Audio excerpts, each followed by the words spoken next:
Mr. Kanter Freedom, more than a decade playing professional sports in the NBA. I mean, you are an individual who came from a community that had a totalitarian regime to the United States. You're now an amazing U.S. citizen. You're still an incredible basketball player. You came under this vacuum of leadership by corporate America to allow the Chinese to define what would be our principles in the United States simply because you wore a pair of shoes that said, I don't support the Chinese government's abuse of Tibet or its abuse of the Uyghurs.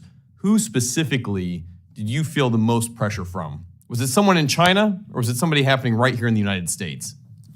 So it was actually the Player Association, which I give thousands of dollars every month to protect my rights against the NBA, And I was very confused. I'm like, why are they pressuring me? They should be on my side, not the NBA side. Absolutely right. And one of my teammates said, well, if there's no NBA, there's no Player Association. So they got to do whatever they can to put a pressure on you.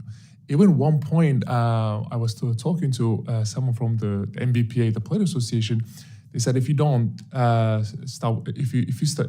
stop wearing those shoes, we are going to change the rules. So no one can put any kind of message on their shoes. And I was like, I cannot believe that they are telling me that they're going to change the whole rule in NBA so no one can, because it was so beautiful seeing all those players are writing these beautiful messages on their shoes about their kids, about if someone passed away, RIP to blah, blah, It was a beautiful message. And then during the NBA bubble, NBA was telling us, be outspoken about the social justice are happening in America.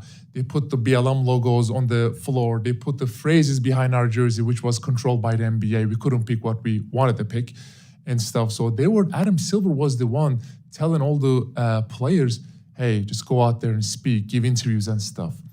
And all of a sudden, when the topic was China, they were just all silent and they were just going against what I was saying, which was non-political, So it was someone from America. And I was like, how can the biggest dictatorship in the world, China, can control a 100% American-made company and fire a U.S. citizen?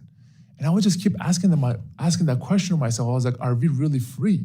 Is it only NBA? The more I study, the more I realize NBA is not the only one. You see Hollywood, Wall Street, academias, big tech, farmland. And I started to ask this question to myself. We just keep talking about the freedom we have in this country. Are we really free? So no, it was literally someone from the NBA who was American.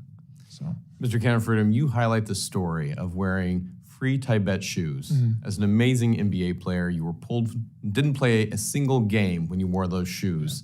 And within 24 minutes of that game alone, the Chinese government said they were going to pull all Boston Celtics games. And as a result, the NBA basically not only pressured you, but gave, one, the Boston Celtics a horrible loss. Two, deprived the people of China a great opportunity to see not only a great game, but really give an on-ramp for more Chinese to see what is true and great about America, our freedom of speech.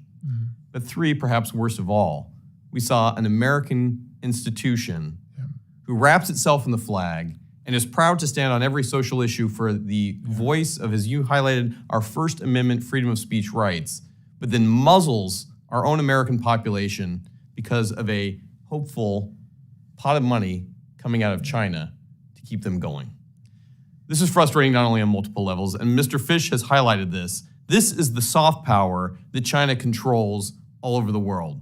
But to have it come home to roost here in the United States puts us in a highly detrimental place, Mr. Chairman. And I appreciate that this commission is really looking at what the Chinese have done to subvert our own basic freedoms in the U.S., as they've done in Ms. Xi's case back home.